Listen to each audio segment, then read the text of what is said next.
The Wall Street Journal nəşrinin məlumatı düşünürəm ki, diqqətimizi cəlb eləyir. İranda aparılan danışıqlar fonunda Tehranın nümayəndələri Vaşinqtona mühüm mesaj göndəriblər və məlumata görə İranlı danışıqçılar, yəni danışıqlarda iştirak edən tərəflər ABŞ-dən Donald Trump'ın ictimai bəyanatlarında daha yumşaq və ölçülü ritorikaya üstünlük verməsini xahiş ediblər. Onların fikrincə sərt və təhdid xarakterli açıqlamalar ölkə daxilində radikal mövqeli qüvvələrin təsirini artırır və danışıqlar prosesini çətinləşdirir. Qeyd olunur ki, İranda hazırda ciddi daxili parçalanma mövcuddur. Bir tərəfdə hərbi və sərt xətt tərəfdarları dayanırsa, digər tərəfdə mülki administrasiya müharibənin daha tez başa çatdırılmasının tərəfdarı kimi çıxış edir. Bax, Qalibov bu tərəflərdən hansında yer alır sizcə? Bəli, mən bilmirəm, deyərsəm dedim bunu sizə ötən proqramımızda. Bu barədə danışsın, yoxsa yox. Qalibov, yəni əslində o hökumətin hökumətin yanında yer almağa başladı ki, bu da Pezeşkiyanın əlini müəyyən qədər gücləndirirdi. Yəni danışıqlar tərəfdarı Pezeşkiyanın əlini müəyyən qədər gücləndirirdi və əgər bu proses davam etsəydi, yəni hakimiyyətdə həmişə hakimiyyətin yüksək zirvəsində dayanmağa iddialı olan Qalibov, yəni ötən prezident seçkilərində də onun bu məqsəd prezident iddiası da əslində bununla bağlı idi. Bir qədər də mövqeyini möhkəmləndirib ön plana çıxmaq istəyir. Lakin daha sərt deməli xətt tərəfdarı olan bugün Sepahın liderliyini ələ almış Əhməd Vahidi, keçmiş Daxili İşlər Naziri və Müdafiə Naziri postlarında olmuş. Heç kimi eşitmir demək olar ki. Hətta onun Ali Milli Təhlükəsizlik Şurasının katibi postuna da Zülqədrini gətirməsi, Məhəmməd Baqir Zülqədrini gətirməsi də onun təşəbbüsü ilə olur. Və bugün 3-cü qrupda biz formalaşmasına meydana çıxdığını görürük. Bu da Səid Cəlilinin rəhbərlik etdiyi deməli bir qrupdur, payidar bir qrupudur. Və onlar əslində Səid Cəlili Məşhəddə anadan olsa da Məşhəd klanının liderinə çevrilə bilmədi. Və bu özü üçün yeni bir qruplaşma yaradır və tələb edir ki, seçkilərdən danışıqlarda istər kompromis olsun, istərsə də müharibə olsun.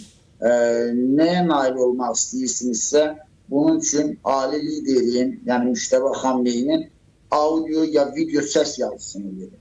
O yalnız bundan sonra mən deyə bilərəm ki, ali lider nə istəyir və biz də o xəttə əməl edir. Ancaq bu yoxdur. Yoxdur, bu onu göstərir ki, ali lider bəlkə də həyatda yoxdur. Bax, bu iş məsələ hakim elitanı qarışdırıb. Elitanı qarışdırıb, biz də onu təhlükəsizliyi ilə izah edirlər, təhlükəsizliyi əlaqələndirirlər. Amma məsələ burasındadır ki, dünən xüsusilə o Məşhəddə göstərilən lövhədə öldürülən şəxslərin, İran elitasının bütün üzvlərinin, o cümlədən Ayətullah Xameneyinin yanında və Müştəbə Xameneyinin fotosunun olması bu ehtimalları bir qədər də gücləndir. Lakin ona görə də düşünülür ki, bugün Xameneyi olmadığına görə hakimiyyəti Sepah tam belə deyək, uzurpasiyası baş verib hakimiyyətin mənimsiyib və bu prosesdə deməli hərbiçilərin hakimiyyəti ələ keçiriblər və elə Qalibovun özünü də prosesdən onlar kənarlaşdırıb və onların təzyiqi nəticəsində indi tam təsdiqini tapmamış məlumatlara görə spiker postundan istifa verib. Biri deyirlər, gah deyirlər ki, hələ bu ehtimaldır, bilinmir. Amma danışıqlar prosesindən kənarlaşdırılması artıq öz təsdiqini tapdı. Bax, bu baxımdan da administrasiyanın mövqeyi zəiflədi. Yəni, siyasi diplomatik xəttin mövqeyi zəiflədi. Bayaq ona görə mən deyildim ki, heç bir zəmanət yoxdur ki, təminat yoxdur ki, Sepahın təzyiqi nəticəsində bugün müxtəlif siyasi qütblərə, Rusiya, Çinə, ora-bura müraciət etməklə, müəyyən qədər qərblə anlaşmaqla bir danışıqlar prosesini davam etdirməyə çalışan Xarici Naziri Abbas Əraqçı qısa müddətdən sonra geri çəkilməyəcək. Bax, ona görə də sərt xətt tərəf, onların mövqeyi sərtləşdikcə Trump da sərt bəyanatlar verməli olur. Bu isə qarşı durmanı daha da yaxınlaşdırır. Bu yaxınlarda Trump belə bir ifadə işlətmişdi ki, biz vahid təklif olacağı təqdirdə, yəni onlar təqdim etsinlər vahid təklifi və biz ona baxaq, danışıqlar aparaq və nəticəyə gələk. Bu vahid təklif də nə demək idi?